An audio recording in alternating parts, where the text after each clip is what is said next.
When stores are empty, water becomes the first real problem. Not food, not fuel, water. And most people make the same mistake immediately. They go looking for bottles. That's already too late. I've seen real supply shortages, storms, infrastructure failures, sudden panic buying. Shelves clear fast. Especially water. Hours, sometimes minutes. But here's what actually matters. Water doesn't disappear. Access does. If you understand where to look and how to secure it, you don't compete with crowds. You move around them. 8 sources. All available when stores are empty. And one of them is already inside your home right now, holding over 50 gallons if you act in time. Start here. Source 1. Your home's water system, before pressure drops. Most people ignore the largest water source they already have. Their own house. Go to your bathroom. Your bathtub alone can hold 60+ gallons. Your sinks, containers, buckets, everything adds up. Now here's the critical timing. Municipal water pressure doesn't fail instantly. But when it drops, it doesn't come back quickly. During major outages, people who filled early had days of clean water. The ones who waited were searching for bottles. Now here's what most people miss. Your water heater. It can hold 30 to 80 gallons of clean water, depending on the size. It's already stored, already protected. You just need to know how to access it safely. 2 sources. Same location. Over 100 gallons possible. No store. No competition. Because when the shelves are empty, the smartest move isn't to search outside. It's to secure what's already yours. Source 2. Your pipes. The water sitting unused. Most people think once the tap stops, the house is dry. It's not. There's still water sitting inside your plumbing system. And if you move early, you can access it. Here's how it works. Water doesn't vanish the moment pressure drops. It stays trapped in the pipes. But only for a short window. So you act before air enters the system. First, turn off your main water valve if you suspect contamination or pressure loss. Then go to the highest faucet in your home. Open it. Now go to the lowest point, usually a basement sink or ground level tap. Open that too. Gravity does the rest.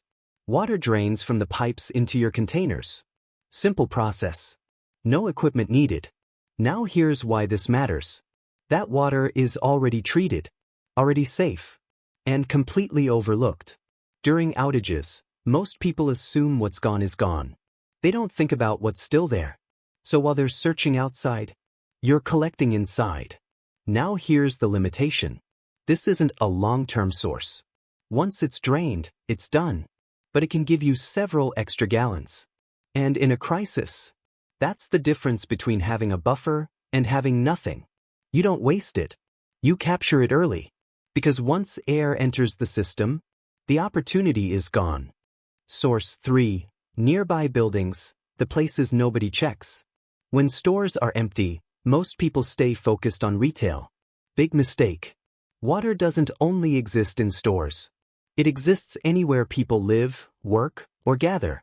Office buildings, schools, restaurants.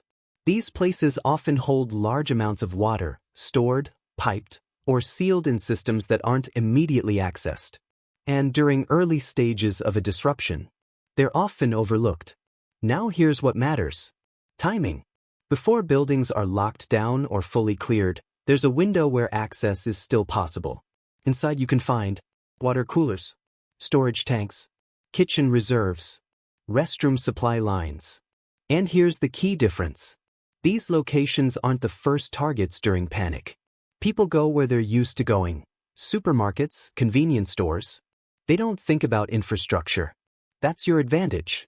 During multiple disaster scenarios, secondary locations like offices and public buildings still had usable water long after stores were emptied. Because nobody checked. Now, this isn't about breaking in or taking risks. It's about awareness. If you're already in one of these places when things start to shift, you look around differently. You identify resources others ignore. Because water isn't just in bottles. It's in systems. And once you start thinking that way, your options expand fast. Source 4. Outdoor water heaters, tanks, and rooftop storage. hidden reserves above and around you. Most people look at ground level. They search shelves, sinks, and containers. They forget to look up. In many areas, especially where infrastructure varies, water isn't just stored inside homes. It's stored above them. Rooftop tanks, external storage drums, small elevated systems connected to buildings. These aren't obvious. And that's exactly why they last longer. Now here's the advantage. Gravity-fed systems continue working even when power is out. No electricity needed. That means water can still be available in these tanks after the grid fails. In some regions, rooftop storage is standard, designed specifically to handle pressure drops and outages. One tank can hold 100 to 500 gallons. Sometimes more. Now compare that to bottled water. It's not even close. During extended outages, people who understood local infrastructure accessed these sources while others were still searching stores. Same environment, different awareness. Now here's what matters. Safety and access. You don't assume water is clean. You filter or boil when possible. And you don't take risks climbing unstable structures or entering unsafe areas. Awareness doesn't replace judgment, but it gives you options. Because once you stop thinking in terms of products and start thinking in terms of systems, water becomes easier to find, even when shelves are empty. Source 5. Natural sources, but only if you treat them correctly. When people think no stores, they jump straight to rivers and lakes. That's dangerous thinking, because raw water is not safe water. Yes, natural sources exist. Rivers, streams, ponds. But here's the reality.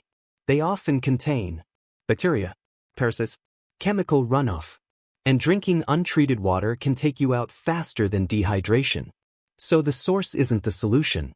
Treatment is. Now here's what matters. Moving water is better than still water. Streams and rivers are generally safer than ponds because contamination doesn't sit in one place. But safer doesn't mean safe. You still treat it. Boiling is the most reliable method. Bring water to a rolling boil. Maintain it for at least 1 minute. That kills most biological threats. No filter? No tablets? Boiling works. Every time. Now here's the mistake most people make. They wait until they're desperate. That's when they rush, skip steps, and take risks. Veterans and experienced responders don't do that. They collect early. They treat properly. They store what they can. Because natural sources aren't backups. They're long-term solutions, if you handle them correctly. Water is available, but only if you respect the process. Because in a survival situation, clean water keeps you going. Contaminated water stops you completely. Source 6. Rainwater, free supply most people waste.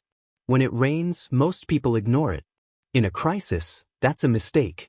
Rain is one of the cleanest water sources you can collect, if you do it right.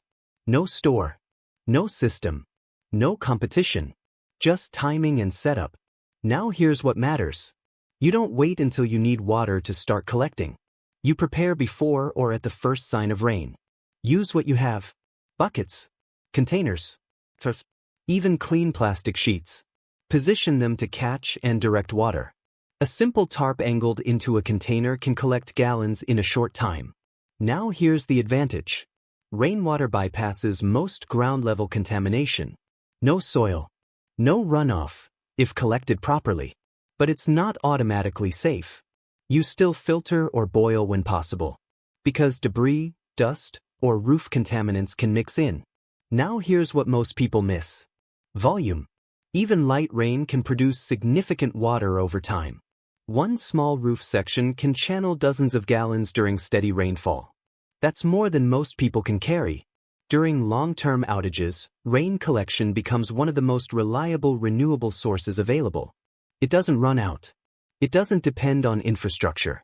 It just requires awareness and preparation. While others wait for supplies, you're collecting them from the sky. Source 7. Vehicles, the overlooked emergency reserve.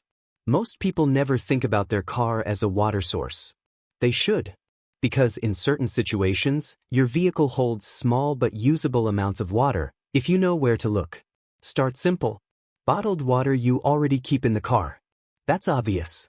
But here's what most people miss. Windshield washer fluid is not drinkable. Radiator coolant is not drinkable. Those are toxic. Ignore them completely. So what's usable? Condensation. In humid conditions, vehicles can produce small amounts of clean water through condensation buildup on windows, inside surfaces, even air systems.